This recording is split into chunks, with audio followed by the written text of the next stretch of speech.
Bismillahirrahmanirrahim. Assalamu alaikum. Today is our lecture 4 and we are going to study the discrete Fourier transform, and we'll also go through from some of their examples and their effects on signals. Discrete time data sets are converted into a discrete representation on applying discrete Fourier transform on a signal. To convert a signal from time domain to the frequency domain, we apply discrete Fourier transform on it. This is the formula for the coefficient of the Fourier series, and to convert a signal from analog to digital, we use this formula. So we have an example. We have a signal 1302 in the time domain, and we are going to convert it to the frequency domain while applying the discrete Fourier transform on it. In the first step, k will be equals to 0, and this factor means that we'll sum the values of x from 0 to 3 as n is equals to 4, and is the sampling rate, which is equals to 1 2 3 4. Capital N is equals to 4, and this thing means that we have to go from 0 to 3. We have to add all the values from 0 to 3. So in the first step, as k is equals to 0, so all the exponential terms in this polynomial will be equals to 1, as e raised to power 0 will be equals to 1. So we'll get x of 0 plus x of 1 plus x of 2 plus x of 3, which is 1 plus 3 plus 0 plus 2, and x of 0 is equals to 6. In the second step, where k is equals to 1, we'll put the value of k is equals to 1 in all the terms, and n will vary from small n. This small n will vary from 0 1 2 3, and we'll get these values. And we'll also use this figure, which is very important and easy to understand the values. This is actually a figure of a cycle, which is starting from 0 to pi by 2, then pi, and 3 pi by 2 to 2 pi, which is also equals to 0. If we go clockwise, it will be pi by 4, pi by 2, 3 pi by 4, pi, 5 pi by 4, and so on.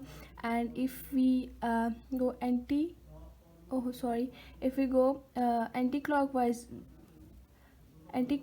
it will be pi by 4, pi by 2, pi, and 3 pi by 2, etc., and vice versa. So here we have minus j pi by 2.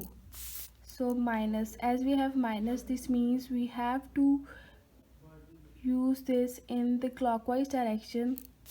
We have minus pi by 2, so this is minus pi by 2 in the anti-clockwise direction, where and here we have value minus j, and 0 e raised to power minus 3 pi by 2. This was minus pi by 2, and by adding this was pi by 2, and by adding pi in it we'll get 3 pi by 2. So this is pi, which is equals to 90. On adding pi into it, we'll get 3 pi by 2, negative 3 pi by 2, which is this, and here value is positive j. So on putting the values, we'll get 1 minus j. This was the second step. In the third step, k will be equals to 2. In the fourth step, k will be equals to 3, and rest of the steps are the same. And at the end, we'll get x of k is equals to 6, which is x of 0, x of 1, x of 2, and x of 3. This is Nyquist theorem. What is Nyquist theorem? Nyquist theorem tells us the sampling rate is equal to the twice the highest frequency. In the above example, we have sampling rate is equals to 4, as we have capital N is equals to 4, hence its sampling rate is equals to 4. So by using the Nyquist theorem, n by 2 will be equals to 2, which is the maximum frequency. So by using the Nyquist theorem, we come to know that x of 2, which is equals to minus 4, is the maximum frequency of this signal.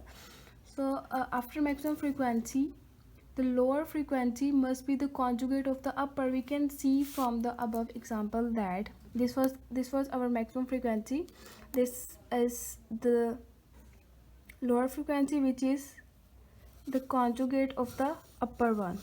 Conjugate means changing the sign of the imaginary part. Here it's plus and here it's minus. Now we are checking that if we apply the same procedure on the same signal, this is the result that we got from the last example. If we apply the opposite procedure in it, it will give us whether it give us the same result or not. The only difference is this, that we have a positive sign here and this additional factor, which is 1 by n. On putting the values in the same way as we did in the last example, we will get the result, our desired result, which is this signal from where we started. Okay,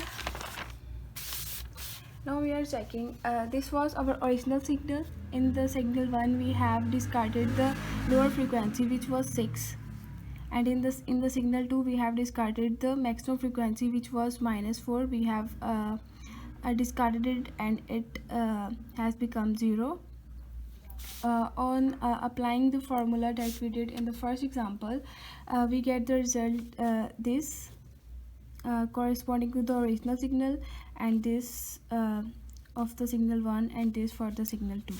On plotting the results, we come to know that this was the original signal. If we compare the original signal and the signal 1, we have plotted this by using these values in the signal 1 and signal 2.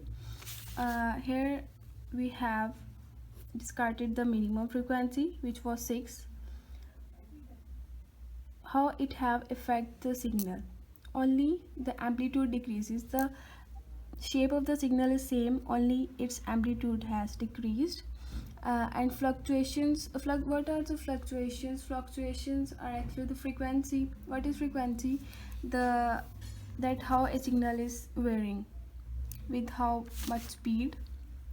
Fluctuations are approximately the frequency, and they're almost the same. So this means in the first signal, by discarding the lower frequency, it has only affected the amplitude. In the second case, we can see that our signal has become smooth, which shows that we have discarded the highest frequency. Our fluctuations, the fluctuations in the signal 2 has decreased if we compare it with the original signal. So this was about lecture 4. Thank you so much.